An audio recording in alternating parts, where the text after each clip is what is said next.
Fact of the matter that you came here to chill with me, I appreciate you. Why don't y'all go on over to the website, www.drinkbigdrip.com. Get yourself some merch. Got that puff print on today. It's kind of cold out in New York City. You guys probably know that already. But yeah, gotta dress warm, gotta be ready. Hope everybody's having a fantastic morning. Let's get these cameras going. How everybody doing? Let me know where y'all checking in from so I can give y'all a shout out soon as y'all come in. Yeah, we got a lot to cover. I'm gonna tell you the truth. We got almost, I'm gonna just put it like this. We got a full clip. Friday, January the 24th, 2025. It's the bottom line. Like I tell you guys all the time, you could have went anywhere. But the fact of the matter that you came here to chill with me, I appreciate you. Check this out. Let's see what we got on the board this morning early. Birthright citizenship. Executive orders blocked. Yes, as you can see, one of the orders that President Trump has put in has to do with birthright citizenship. And as of yesterday noon, a judge has blocked that executive order. We'll cover that. We also got special forces who are going to be utilized to curtail the cartel. As you know, one of those executive orders that Trump put in had to do with deeming cartels terrorist organizations. So yeah, they're starting to use the special forces services in order to enact, trying to defend against the cartels, bringing in fentanyl and things of that nature. Lastly, up on the board, we have the Trump administration removes the first female leader of the U.S. military branch. Yes, first one was removed yesterday. We'll get into that. But of course, I'll just give you a little tidbit. It had to do with DEI and inclusivity, and they don't feel like that's a strong thing that they would like to keep inside of the military now. As you know, Trump is against it, and they're doing a lot of things to repair and to strengthen the military. Also, if you see him over here, yep, that's him. That's Mark Millie. You guys probably found out by yesterday, his photo was taken down yesterday. That's a major knockdown, a major step down when the President of the United States of America comes in and tells them to take your photo down where everybody else's photo is at. We'll cover that. But let's get into it, guys. Let's not even wait. Like I said, we got a lot to cover. Glad you guys are doing good. I'm glad you're here. Let me know where you're from. And 6 o'clock in the morning, like I said, you guys, so we're going to be a little easy on this, but let's get right into the topic right now, y'all. Trump administration removes the first female leader from the military branch. I want to go now to some breaking news. A Department of Homeland Security official confirming that the Commandant of the U.S. Coast Guard has been removed from her position over leadership deficiencies, that was a quote, and operational failures. I have extensively reported on the Coast Guard's cover-up of sexual assault cases. We don't know if that played a role at all in this. CNN's Natasha Bertrand joins us now for more. I mean, this is a pretty significant move, Natasha. It is, Pamela, if not just because it really shows that this could be a sign of things to come in terms of how President Trump and his administration deal with military leaders that they feel are perhaps focusing too much on diversity and inclusion initiatives, which is one of the stated reasons, according to this DHS official, why Admiral Fagan was relieved of her duties as Commandant of the Coast Guard. Now, we did ask the Department of Homeland Security for reasons why she was relieved, and they did send us a list that included things like failure to address border security threats, prioritization of those DEI initiatives, which Secretary of Defense, future Secretary of Defense, if he is confirmed. I have a quick question, you guys, because this is a topic and another reason that Trump's the president now. How do you guys feel about DEI inclusivity inside of the military? Me personally, I have my opinion about it, but I want to know what you guys think about DEI in the military. Does it make your military look weak to other countries, or do you think DEI should just be something new that's okay for everyone? What's your opinion on DEI? Means diversity and inclusivity, which means that transgender, LGBTQ they should be able to serve in the military. What do you guys think about that topic?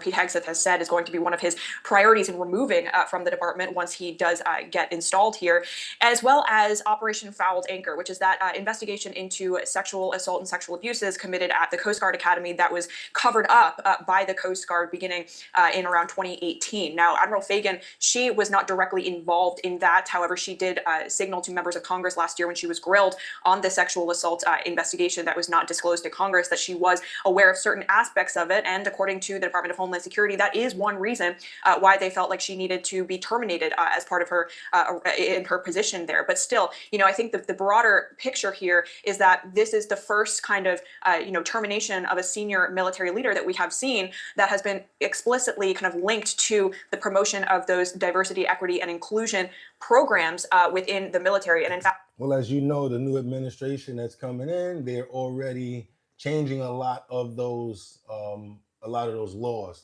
DEI is one of them.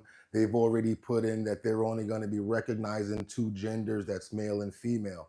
So it kind of makes sense along the lines of what their administration is based upon. And again, the American people voted for Trump, so the majority of people seem to agree with the policy that's being enacted now. Check out this new situation we got going on with these ICE agents. They arrest over 300 migrants in sanctuary cities, including my city, New York. So if you're a sanctuary city, just letting you guys know, it's coming down. They're not stopping. And it's going to be kind of strong the way that they're coming about doing stuff. So check this out. Under the latest on President Trump's flurry of executive orders, the Pentagon sending 1,500 troops to secure the southern border as part of Trump's plan on immigration. Here in New York City, the immigrant community expressing concerns about what happens next. Eyewitness News reporter Phil Tate has more on the city's response. Good afternoon. Many here in our city left on edge, and that's as we're learning from federal law enforcement that ICE agents have went into sanctuary cities and have already arrested over 300 undocumented migrants wanted for outstanding crimes. Of those 300 arrests, 2 happening here in our city. Video on your screen shared by Fox News is of a raid that happened in Boston. Similar scenes in Denver. So this is what I have no problem with. Because all of these people have came to the country, they've committed crimes, and now they're being taken out. I think that this is just like common sense. Why haven't they already done this already? It's crazy.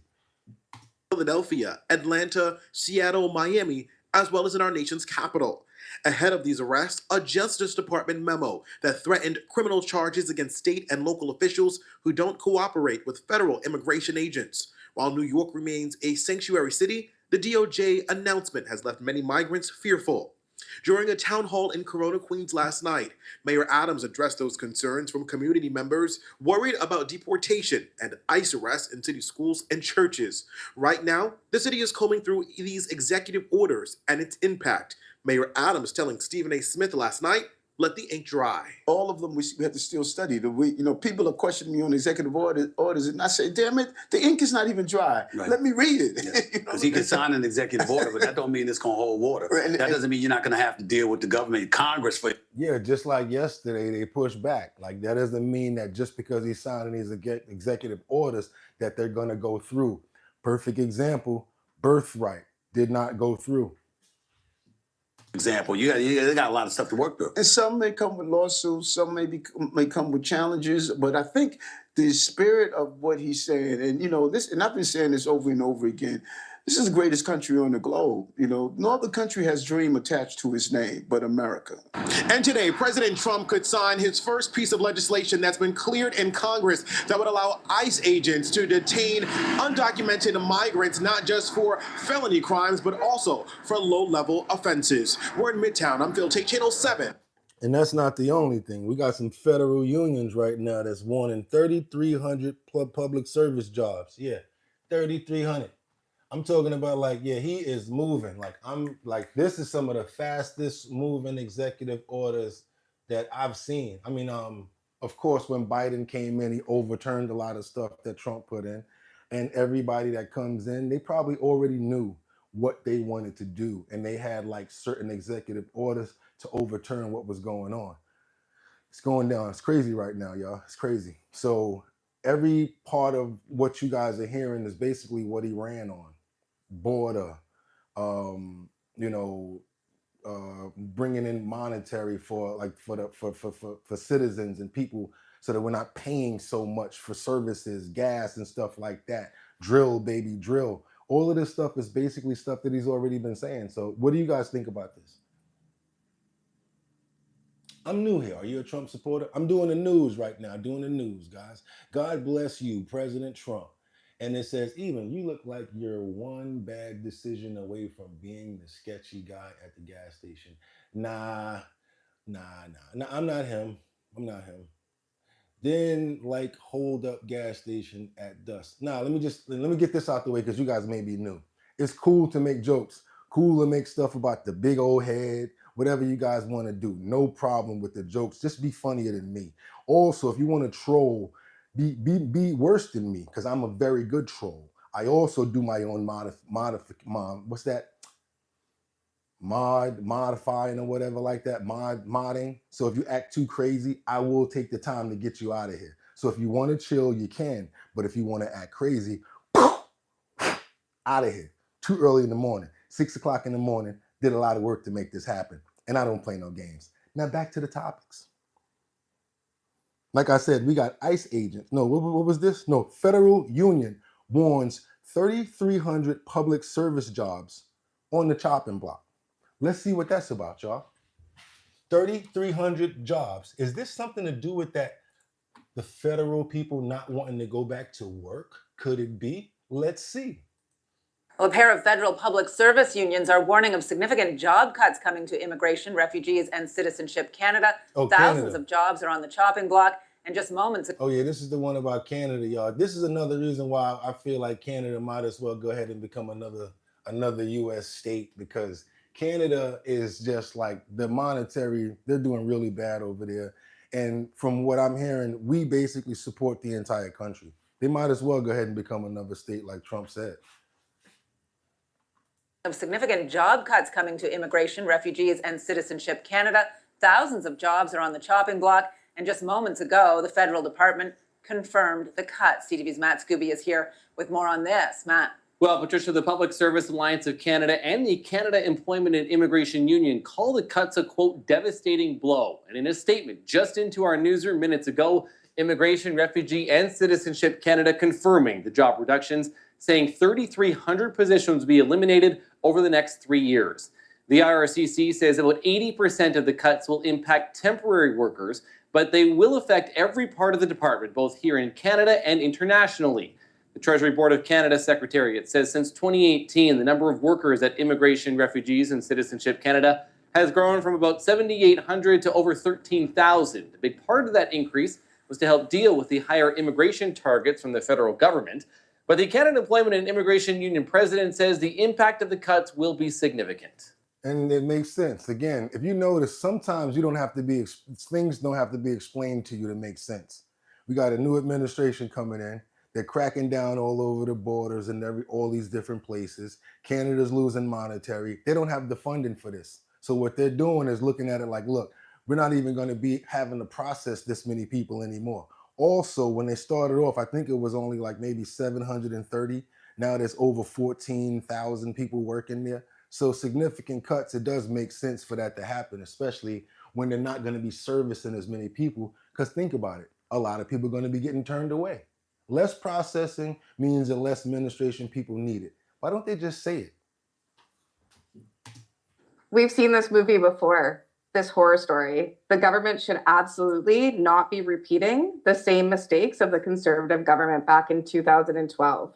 According to the department's own reporting, last month saw the highest levels of backlogs and wait times. I shudder to think what these cuts will mean, how this will make a bad situation even worse. And So that's Canada, y'all. That's Canada. Canada, y'all, you guys are doing really bad. Trudeau has already stepped down. They're trying to figure out what they're going to be doing as far as like with their administration. Look here, I tell you the truth, we got enough problems. The U.S. has enough problems to deal with. Canada, try to figure that out on your own. Real talk. Because I want to go cover these new wildfires that's exploding in California. Because I know for a fact that it seems to be arson. And a lot of this stuff, from what I'm hearing, it's like the homeless people and a lot of illegal people that are setting these fires in California. I want to send a prayer out to everybody that's affected by this, everyone's family. If you lost your homes, your places of worship, your schools and stuff like that, because a lot of people are out of somewhere to stay right now, and it's detrimental. People have been saving and working for their entire lives, and they've lost everything that they have. So I want to send a prayer out to everybody that lost their family members, lost their homes, and it's just so terrible that people would actually go there and try to steal from the rubble and the ash when these people are trying to come back just to pick up a little bit of stuff, just to have, no photos, things of that nature. And you got like these people just like feeding off of that. And then the insurance companies, it's going to be big problems. So just want to give our thoughts and prayers from myself personally, and anybody here that feels the same way. Thoughts and prayers go out to California and everybody affected in the wildfires, as well as these arsons that we know that they're setting.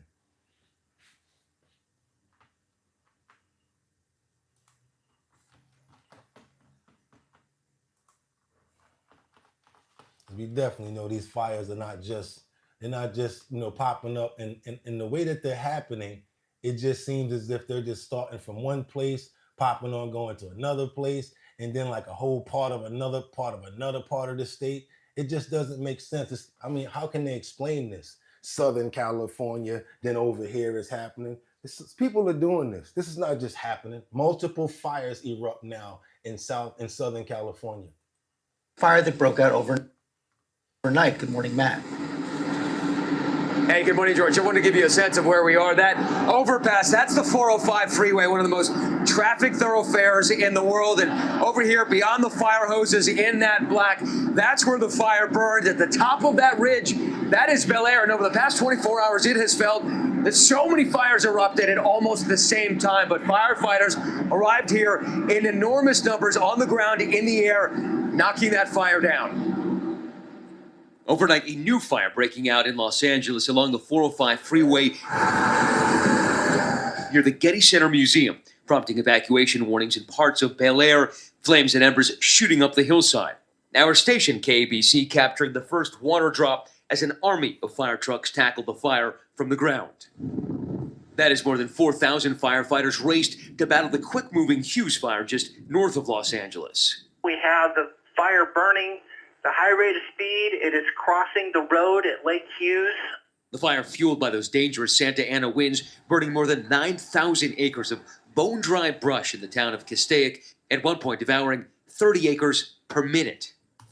I saw a video yesterday, and I want you guys to research this. Somebody was on a bike, like pedal bike, and this person, there is no justification or nothing that we can do to get this person back. I'm talking about like whoop them. I'm talking about catching them and just whoop the out of them. He was riding a pedal bike and he had like a little flame, a blowtorch, and he was setting flame to everything that was on the ground. And then the entire place was just lighting up as he was riding this bike away. What sort of maniacs, sort of foolishness, sort of idiots would do this? That's why I say, people, I know y'all are sleepy, y'all get tired, but we need to start making patrols, and people just need to ride around. Whoever you catch, y'all, get them up out of here. Like, what are you doing? It needs to be a little more stern security going on, especially in California right now. It's too many fires, too much loss. Where is this coming from? Yes, it's dry, but there's no explanation for this amount of fires going on in random places. I don't know if you guys believe me. What do you guys think about this? Because it's crazy. Show that video. I'm not tired. I'm in Florida. I'm not close. It's the pole. Man, that's crazy, bro. That's kind of crazy for you to say that. Hey, you, be my wife, okay? Show the proof. I'm showing the proof. Y'all see it right there. Y'all see it behind me. Y'all want to see something. It's 304 people in here. Let me get these likes up. I'm going to show the video, but I need the likes to get up because y'all ain't got nothing on the coffee over there. I see that. But we got 14 likes and we got over 300 and something people in the building. It's 6 o'clock in the morning. I pool this information in our work. I told you, y'all could be smart. but I can also get you up out of here because other people that appreciate me, they'll come and stay. That's the fantastic thing about YouTube. So yes, I would love to show this video. I want to keep on playing it. If I get a certain amount of views and my constant subscribers know once we get to 80, I don't even stop. Why do I ask for the likes? Because nobody's putting nothing on the coffee. And if you don't put nothing on the coffee, I got to do the likes. Now, let me explain to you that part. And why am I explaining? Because you stopped me. Now, when we ask for double tap the screen so people know whatever, that's so YouTube can put out notifications saying, hey, they're doing something over here. And more people come. You don't believe me? Watch in a little while, you're going to start see the comments saying, hey, what's going on over here? That's because YouTube notifies them and lets them know that we're over here. When they get notified, it sends my value up and I get a little bit of change for that. So since there's nothing going on over there, I'm going to need those likes to go up because the ends must justify the means. That's all I'm saying. A lot of people don't explain that part, but I have no problem explaining that to you. So, and again, I love to turn around and just keep on playing the video. But at the same time, if I'm not getting the likes, doesn't make sense to me. So let's get those likes up. All I'm going to ask you guys to do right now is double tap the screen. Even though if some of you might leave, it's all good with me. Like I said, double tap the screen so we can get those likes up so that we can show our appreciation for the show and for all of the work that we're doing over here. All right, let's go. Next time I turn around, I hope to see the likes going up. Appreciate that, guys. The weather is what's predominantly driving this fire and its spread right now. Multiple fires igniting on Wednesday in Southern California, seemingly at the same time. Firefighters trying to put out the fire behind me. It started in that car. They managed to get the car fire under control right off the 405, but all these trees keep igniting, and in the background, just over my left shoulder, is the Hughes fire. In Castaic, tens of thousands forced to leave their homes. It's emotionally exhausting, physically exhausting, and just tough. At least 5 schools evacuating by busload, students rushing to safety. I was really scared because I thought I was going to get really hurt. Residents frantic. It's just too much at this point, man. Like, come on. Y'all, like, it's too much. That's why I say people need to get out there themselves. There needs to be more coverage as far as like at night. It seems like that's when this is happening, not happening in the daytime. And yes, the ignition is the main part. Once you start the fire, that's when the flame continues and it gets crazy. So that's why you got to stop this in the beginning. Also, if they would have had a little more cleaner and more service, woods and stuff of that nature, it would help. And then to top it all off is the water that was supposed to be able to come down off of the mountain and at least be able to service the hydrants. And that's not working because of something that has to do with diverting the water so that it doesn't affect the fish in the land in the wildlife. So it's a big gambit of situations that's going on over in California. And our thoughts and prayers, like I said earlier, really go out to them. It really does. We got some other stuff going on right here with the special forces.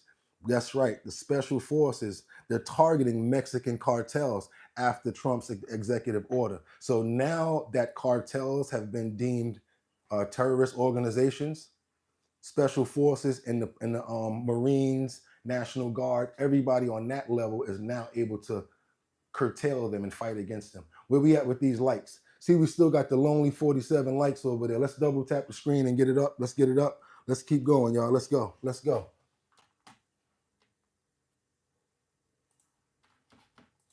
100,000 people last year, my opinion, have been destroyed by drugs, by fentanyl.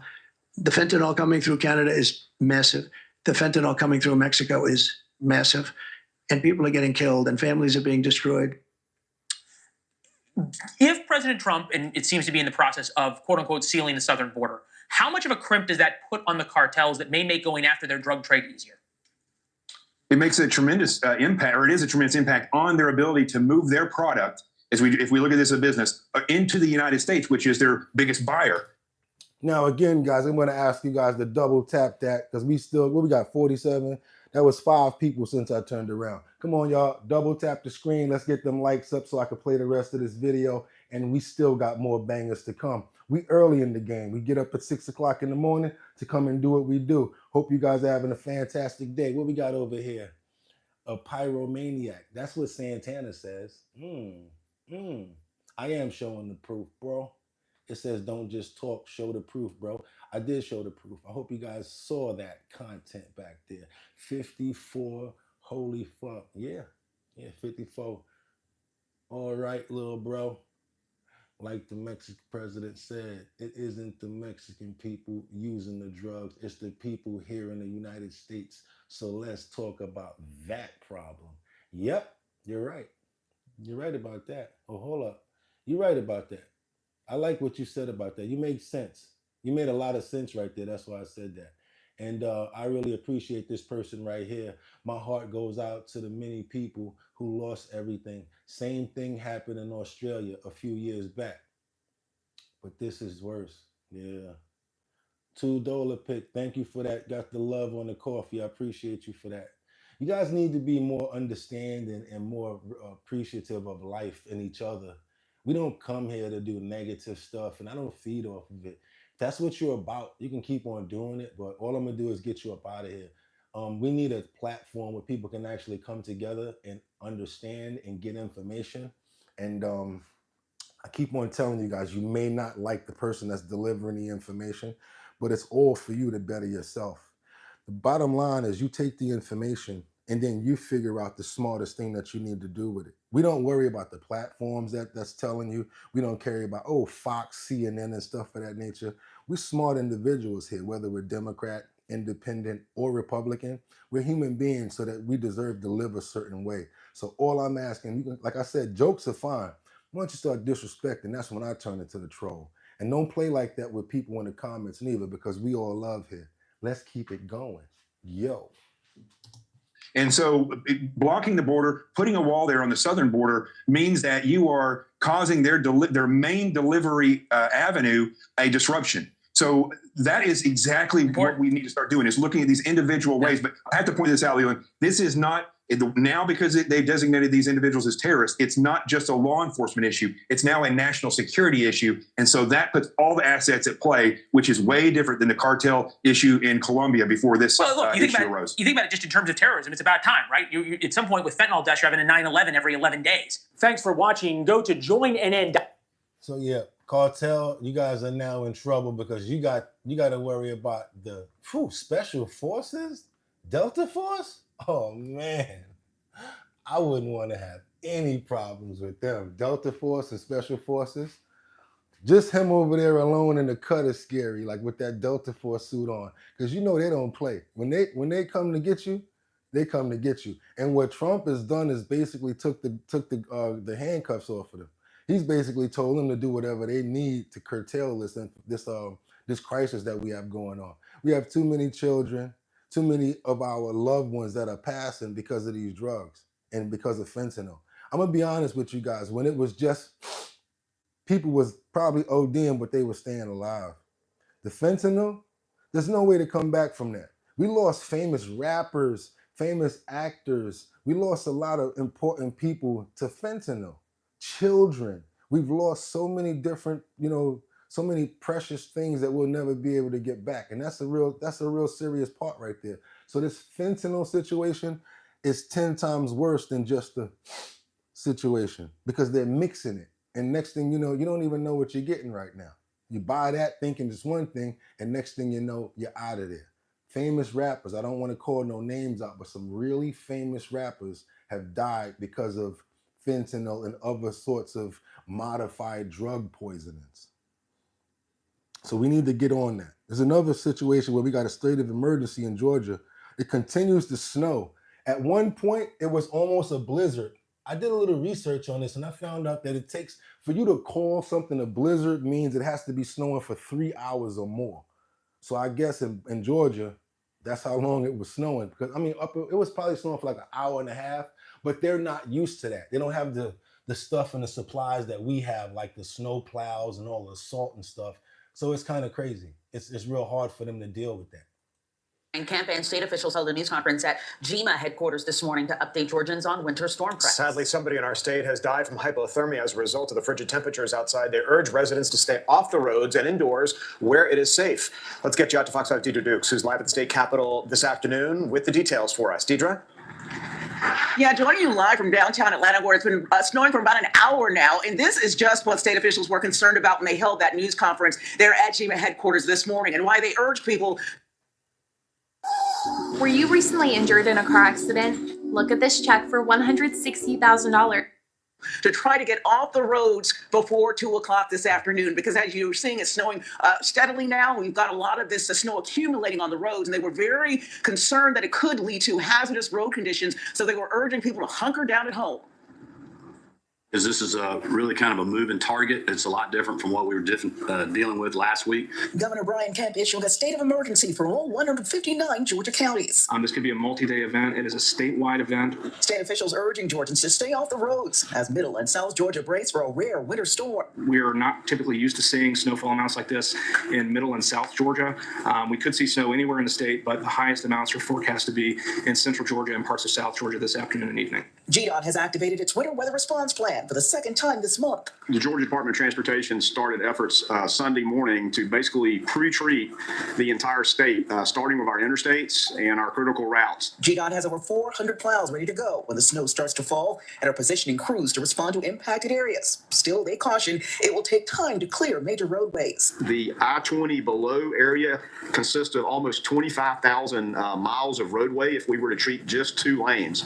To give you some perspective, that's driving to LA and back to Atlanta 6 times. Governor Kemp encouraging residents to hunker down the next few days, saying the state is prepared. We're treating this. I know a lot of people that are in Georgia, and they've been telling me nothing but like crazy stories about like how people have been spinning out, the tires are not prepared for this, certain roads and certain rural areas. Like if you live in a certain part of Georgia, they don't go plow down there because they just don't have the manpower. They focus on the main roads just to keep things moving. And that's how most of these states are that aren't used to being affected by snowstorms and stuff like that. They only really concentrate on the main roads to try to keep things going, like the main arteries for, let's say, health, just in case they need emergency vehicles, ambulances and stuff like that. So they have to keep the main roads clear. But when it comes down to like small places with like them cul-de-sacs or whatever like that, y'all might not see no plows down there until y'all do it yourself.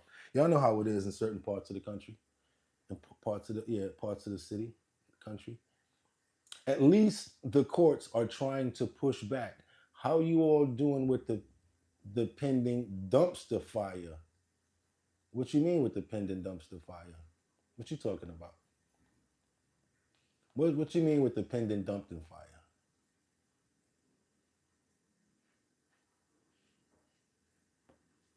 Bill Andy, Dakotas, Minnesota, Michigan, Wisconsin, New York. They just call this another winter day. And you are so right about that. I didn't want to say it, but like I said yesterday, a friend of mine moved to Miami and he's like, yo, bro, they be going extra when they complain, talking about it's about to be a rainstorm, this and that, nor'easter.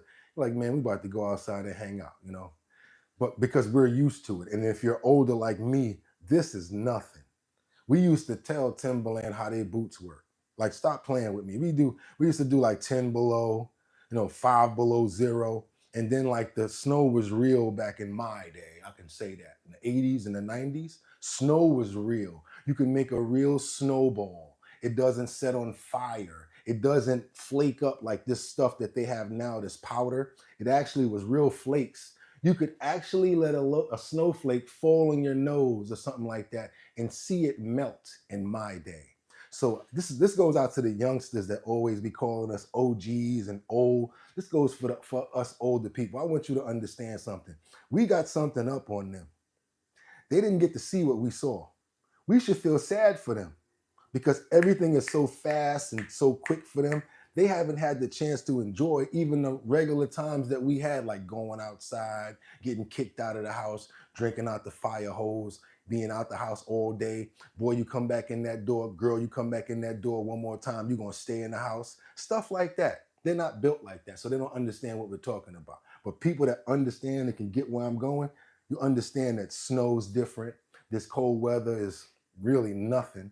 And the seasons are really crazy, which is why places like Georgia, Miami, Texas is seeing so much snow. And then when you come to places like New York, Boston and other states that were seeing the snow. We don't see it anymore because of what? Global warming and stuff like that, which makes a person like me nervous because I'm used to seeing certain seasons, and now all of a sudden we're not seeing those seasons anymore. And then the seasons of where it's supposed to be cold, it's hot. And the people that don't really got too much going on upstairs in the brain department, they're just happy that it's warm and they can dress and wear this shirt or that outfit. They're not thinking about what's going on overall and how the overall earth is being hurt, sadly. And it all comes back to us, because if the earth is hurt, we're going to be hurt. But hey, hopefully we'll get our stuff right and we'll all understand how to work with each other, and hopefully we'll start to give back to Mother Earth so that she can give back to us, so that we can be able to live longer and be able to be more comfortable on this earth. Right? Also, we got this is the dude that says, "I'm not going back." We got 84 illegal aliens, migrants, who are getting sent back to their native countries. And one of these individuals is basically giving a lot of pushback and vocalizing that he don't want to go back. But hey, guess what? Gotta go. Officers also arrested this Guatemalan MS-13 gang member facing gun charges. ICE says he was released from local custody just the day before. Their detainer request was ignored because of sanctuary policies. And in a sign of shifting priorities with the new Trump administration, this man, who was in the same apartment as the target, was also arrested after ICE determined he's also in the U.S. illegally. So this is what I was talking about yesterday. Now that could be Abuela right there. This is what I was trying to explain. If you have a criminal that's done something staying in the same house that Abuela staying in, you just jeopardized her. So stop saying, are they coming for Abuela too? Abuela was there illegal. And then you had this fool staying there. So now when they come get him, she gonna get caught up in the sweep. It's common sense. It's going down around this country. They're not playing. Everybody talking about hiding people and all that. It's not gonna work.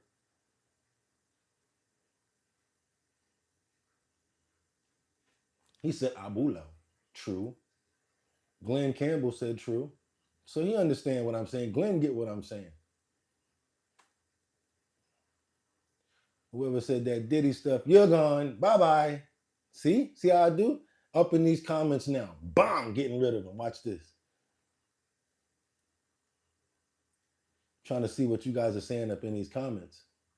If you're a man, I recommend camel milk. However, you better grow up with it or start it from young age. Camel milk. What? Stop playing. Some people drink camel milk. Doom a pill. You know they don't want us here either, bro. No, they don't. You're right about that, but guess what? We've been here first, and we Americans, so we don't try to get somebody from somewhere else to come in here and give us what we're supposed to get. I believe in the veterans and the United States American people getting funding and taken care of before illegal migrants. I don't think it's fair for them to come here and get $14,000 on food stamps and joke and laugh at veterans who's homeless on the street and talking about how they bums and how they don't want to work. They've already worked. They've already served. And this is stuff that I actually saw them do. I am in a sanctuary city. I've seen illegals laugh at homeless people. You can always go to Antarctica to see real snow. You right about that, but guess what? With the way that things are going on now, with what are those, the polar things and all of that, the ice, it's all melting. Even the polar bears don't even really live the way that they used to. The world is really suffering, I'm telling you. Some of those songs that Michael Jackson made, like Heal the World, and some of those other songs, they mean so much more now to me than they did back then because of what's going on in the world right now. The world definitely needs healing and less trolls. This is what ICE calls collateral. So you guys got your main target just now, but you got somebody else. What just happened? So our main target was released by a sanctuary jurisdiction, not honoring a detainer. That person was released back into the community, and when we went to go find him, he's with somebody else who was previously removed from the United States. So he's going to go today too. And that is exactly what Border Czar Tom Homan has warned would happen. When we find the bad guy, he's probably with others that are in the United States illegally. They may not be a criminal priority, but we're not walking away from them. ICE Boston says they will continue to go into sanctuary jurisdictions and do their job. Today was a good day. Today we took several significant public safety threats out of our communities. Unfortunately, a lot were released by sanctuary policies, but we're here to tell the Commonwealth and the rest of the country that we're going to find them whether they're released or not. And just a short time after we wrapped up filming yesterday, ICE Boston told us they picked up 2 more targets in different parts of town away from our cameras, one of which was a previously deported Honduran illegal alien now arrested for allegedly raping a woman and putting a gun in her mouth. Yeah, you heard what he said? And they protected him. How was he out? And they put a hold on a lot of these guys because they knew that they were criminals. The ICE put a hold on them and said, hold them so we can come get them. They still let them out in the community. Why are they doing that? Please, y'all.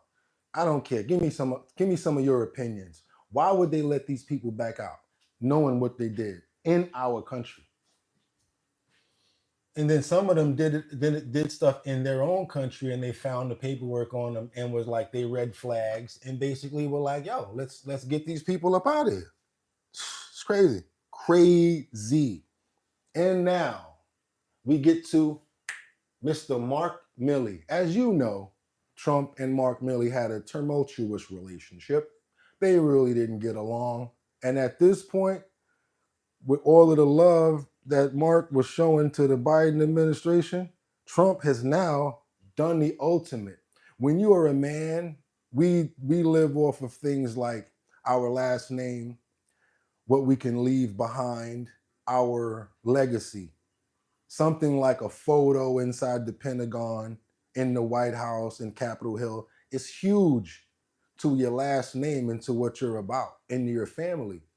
Yesterday, his photos were ordered taken out, and Trump was the one that did it. Check this out.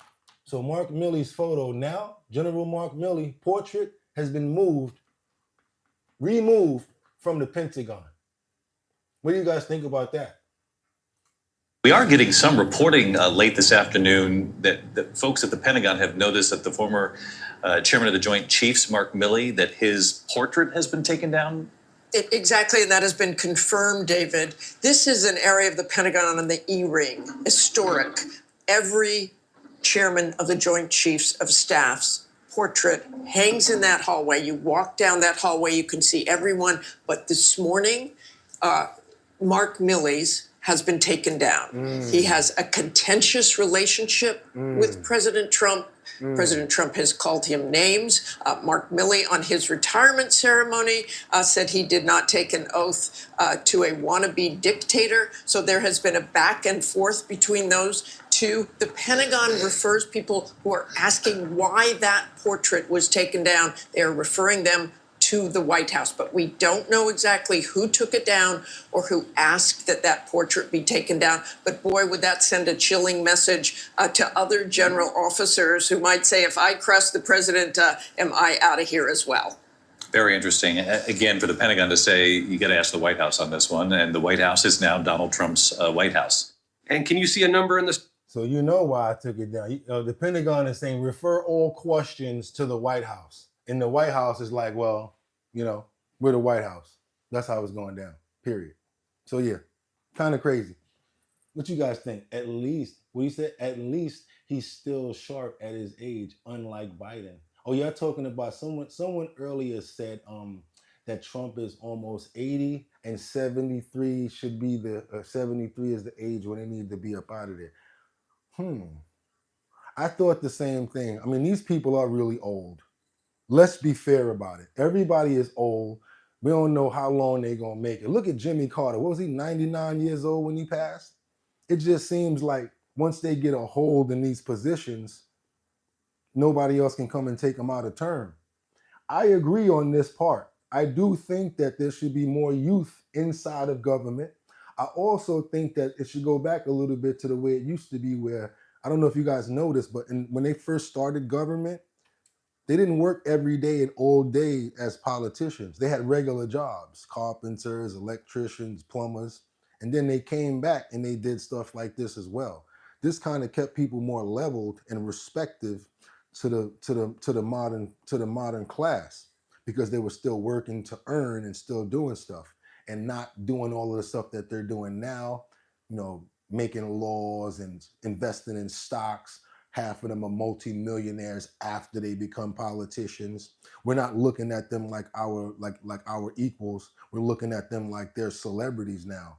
I mean, in order to vote for somebody and in order to get them in office, you got all these rap concerts going on. You got this promotion going on. It's like an advertisement, and whoever advertises better gets the job.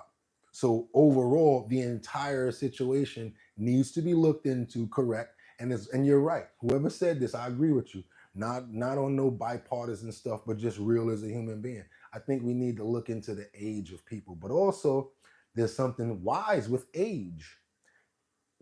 There's wisdom with age, so you have to consider that part.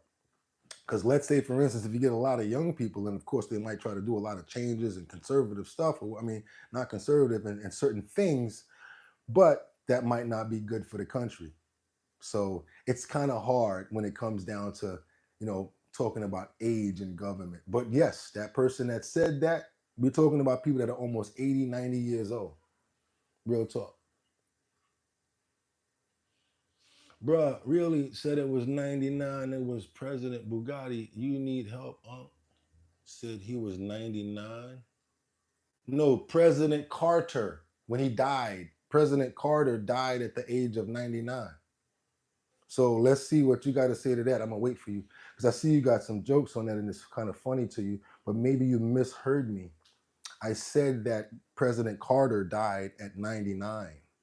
Oh, he was 100. Okay, so even better. So I want to know what you was laughing at up there, because maybe you misheard me. I'm waiting. Oh, it ain't funny no more. I guess not, because don't make sense, do it. So yeah, let's keep it going, y'all. Again, like, love to be trolls, but don't know how to be a troll. Go do some troll work, man, because y'all whack. Be funnier than me and have more troll jokes than me. Come on, be funny now. Give me something to laugh at. Don't just say regular stuff. Let's go. Let's get it going. General Mark Millie, and now what are we up to? This is the one that a lot of people are going to be happy about. And it made me think twice as well, because you should be able to have certain things from Birthright. But guess what? Other countries don't accept or notice, or what do they call it? They don't accept birthright citizenship. United States of America is the only country that actually accepts a birthright citizenship. Trump was basically trying to overturn birthright citizenship due to the fact that a lot of illegals are coming here, whether they're already pregnant, to have their child here on American soil so that they can be given U.S. paperwork as well as visas. Also, once they do come here, even if they're illegal and they have children, they're able to stay due to the fact that the child was born on, U.S. soil.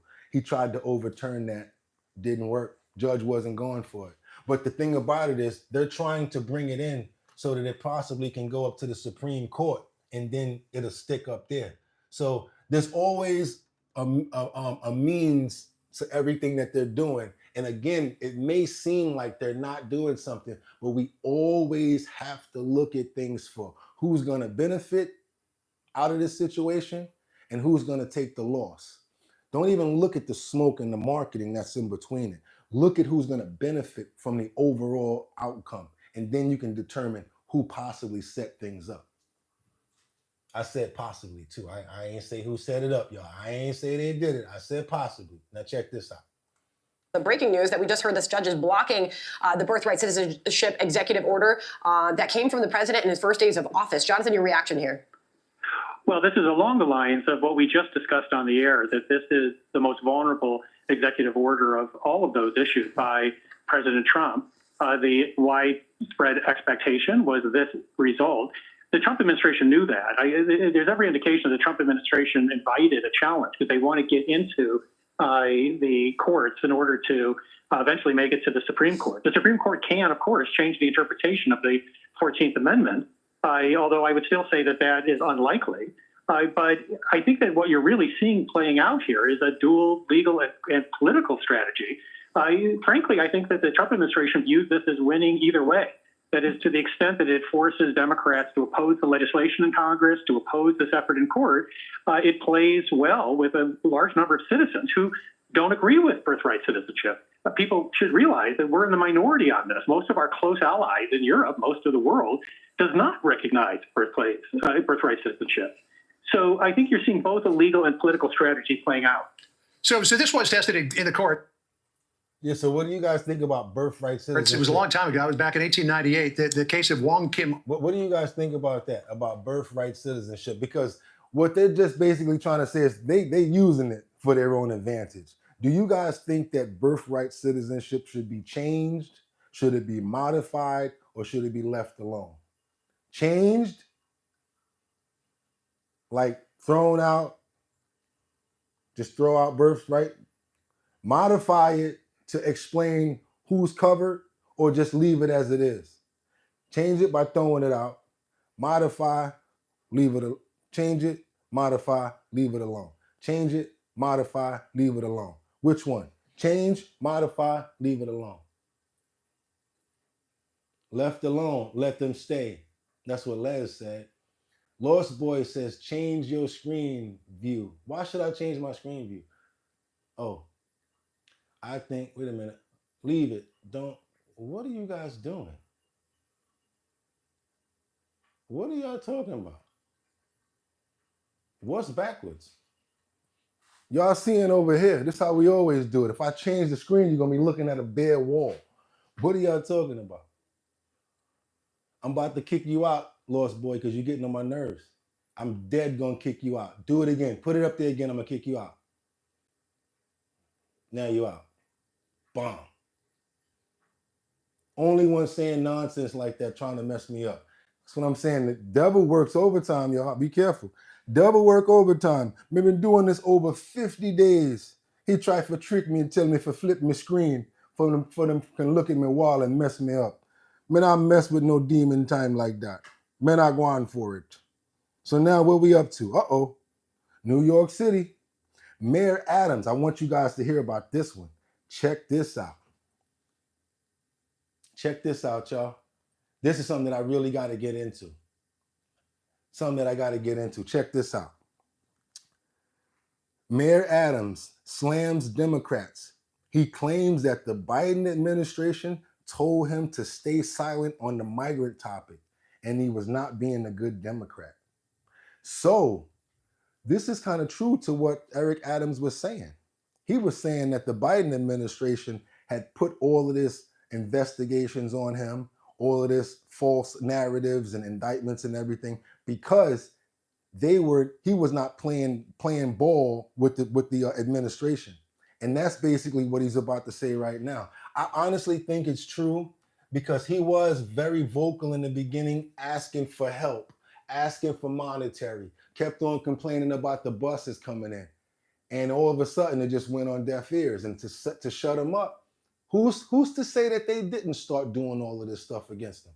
I'm not trying to say that his hands are 100% clean, but from what he's saying, it seems like the Biden administration got some explaining to do. Check this out. Today, after he made some comments about his status within the Democratic Party. Adams claimed the party abandoned him and working class people during an interview with Tucker Carlson. All right, Fox 5's Morgan McKay is live outside City Hall with reaction. Morgan.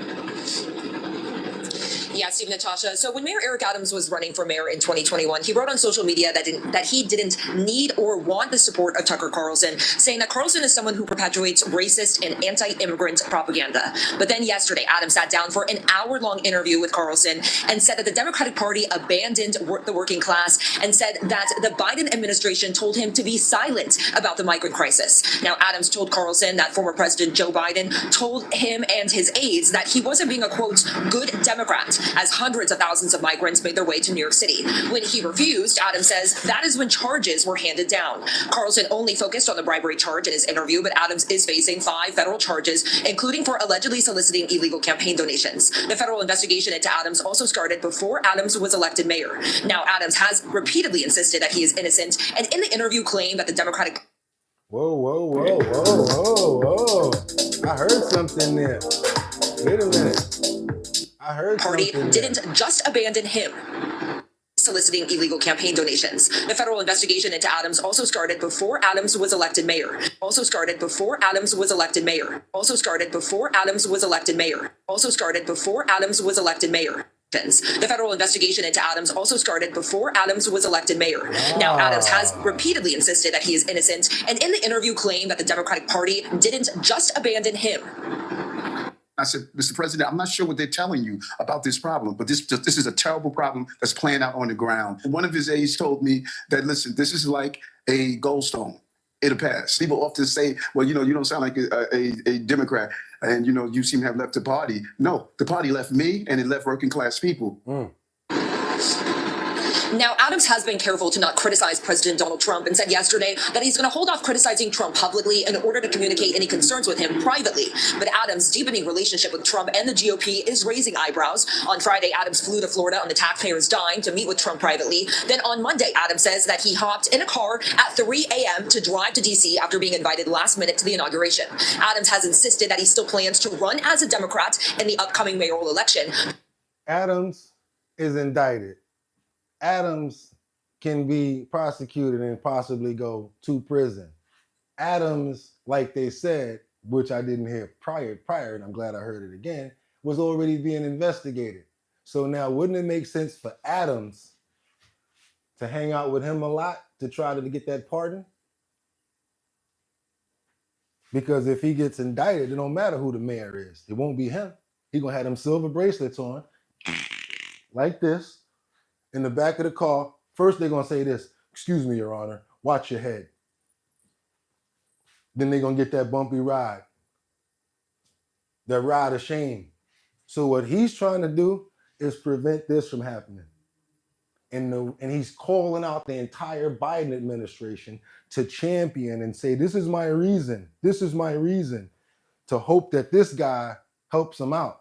And that's why he keeps on going to Mar-a-Lago and going down to meet with him and stuff like that, to say, hey, whatever you want to do in New York, don't even worry about what they're saying.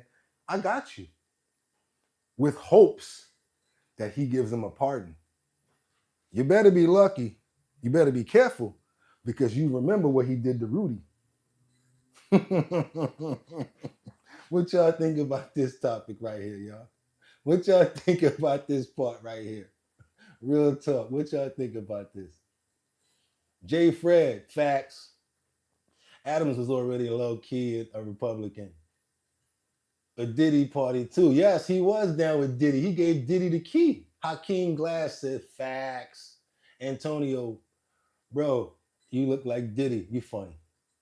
Devious Chris, Adams was PFG. Trump ain't gonna pardon him. He ain't no Kodak.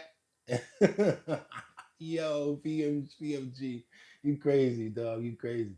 Doom appalled. Now, how can you put 2 and 2 together when it comes to Democrats but have a huge blind spot for Republicans?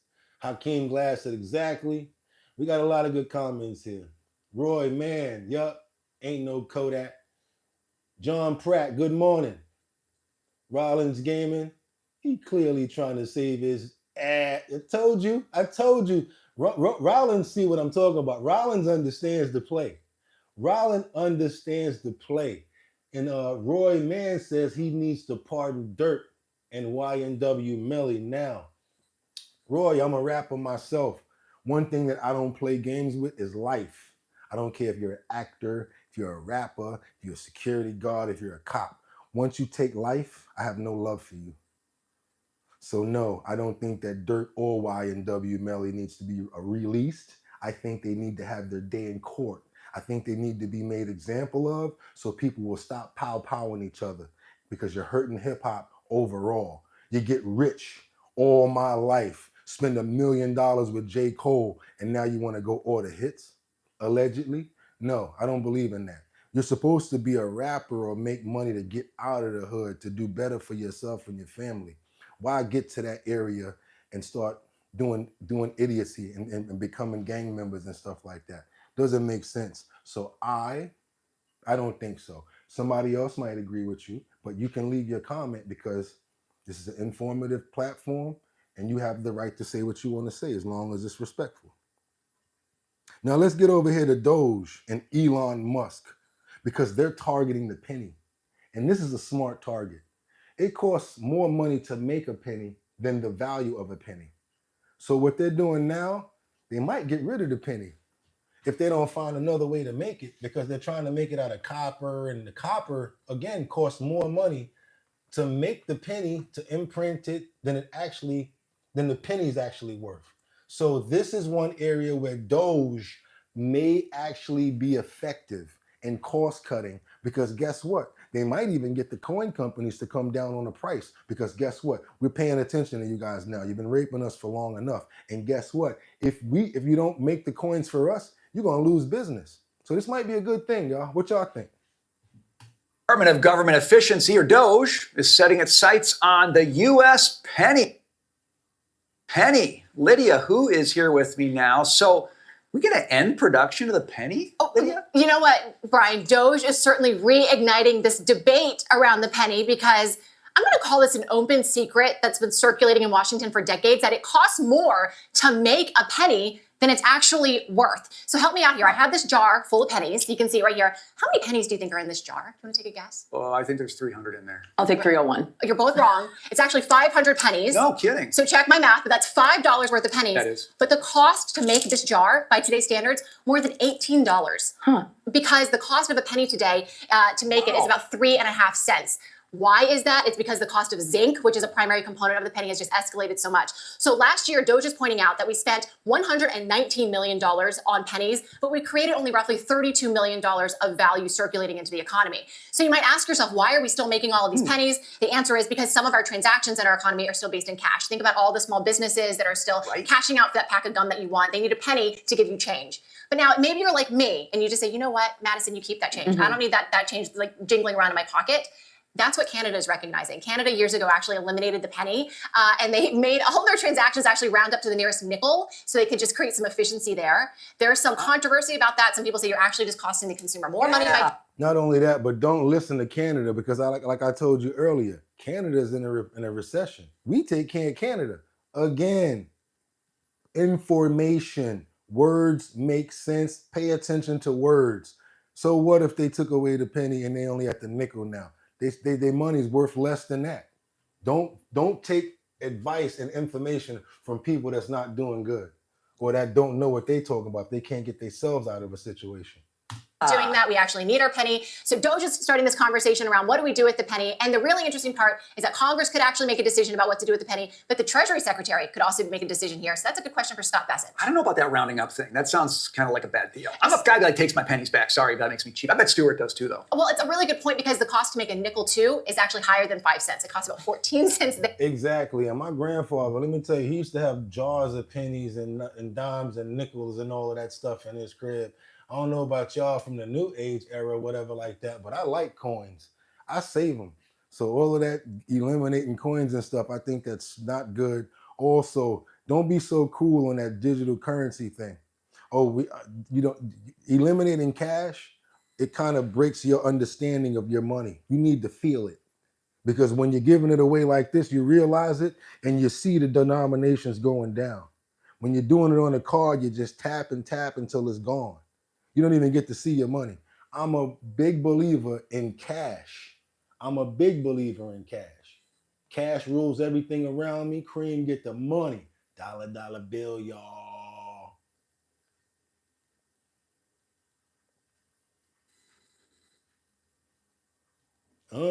Duma Powell said he wants the material. It's not about helping the economy.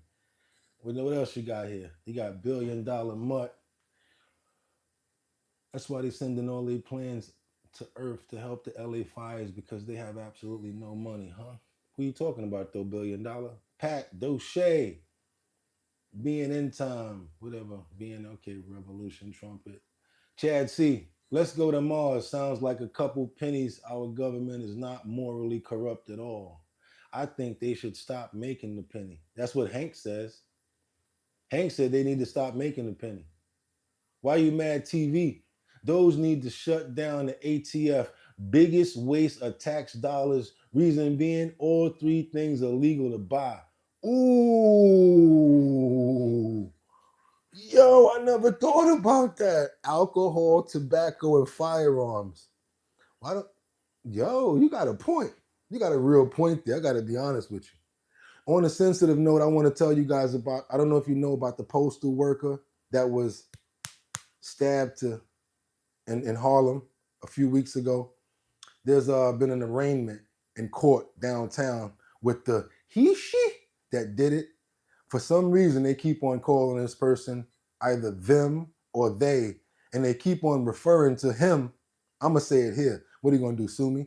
I'm the guy that killed the other guy that's dressed like, the one that was dressed like a woman that basically stabbed the postal worker. We got some updates on that situation that happened in New York, y'all. And it seems like even the government, law enforcement, and corrections has got this DEI inclusion crap that doesn't even make sense. Because when you go in a holding cell, if you still got it, you go with the guys. So stop with all this bull crap. It's either a him or a her. Just committed a major crime. Stop playing. Which gender is this? Stop trying to confuse people.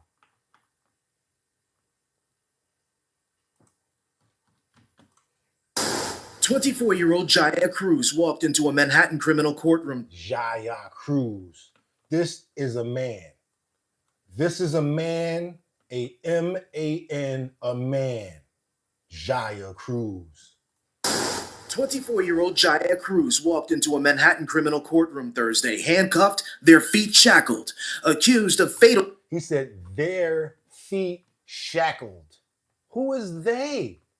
This dude that called himself Jaya Cruz, real name Bong Bong Bong, who did this, they need to go there with it. Criminal courtroom Thursday, handcuffed, their feet shackled, accused of fatally stabbing 36-year-old Ray Hodge, an on-duty U.S. postal worker, on his lunch break. Both the defense and prosecution agree the incident started with an argument inside a Harlem deli over a place in line at the food counter. Real quick, I don't think that this should be a state case. They got this person in state court. I think this needs to be a federal case. Ever since I was a kid, I had the wherewithal and the brains. Some older person always told me, never touch a mailbox, never touch one of those mail carts, and never put your hands on the mailman, and never try to break inside the mailbox because you get federal time for that. We knew as kids never to mess with those things right there. Now, because of all the leniency, nonsense, you got kids walking up, taking a whole mail cart, stealing all the mail. Why? Because there's no repercussions. There's no ramifications. Nobody's doing anything. In my day, you didn't have to get caught by your moms or your pops. You get caught by somebody down the street, they're going to pop you and tell your pops what they did to you. But a packed courtroom listened to the prosecution and defense detailed completely contradictory accounts of what happened next. The prosecution described Cruz as the aggressor who argued with... So what's the bulge in the front about? Let's be a 100 with it. Why is you bulging in the front talking about Jaya Cruz? This is a dude right here, taller than both of the detectives that's bringing him out.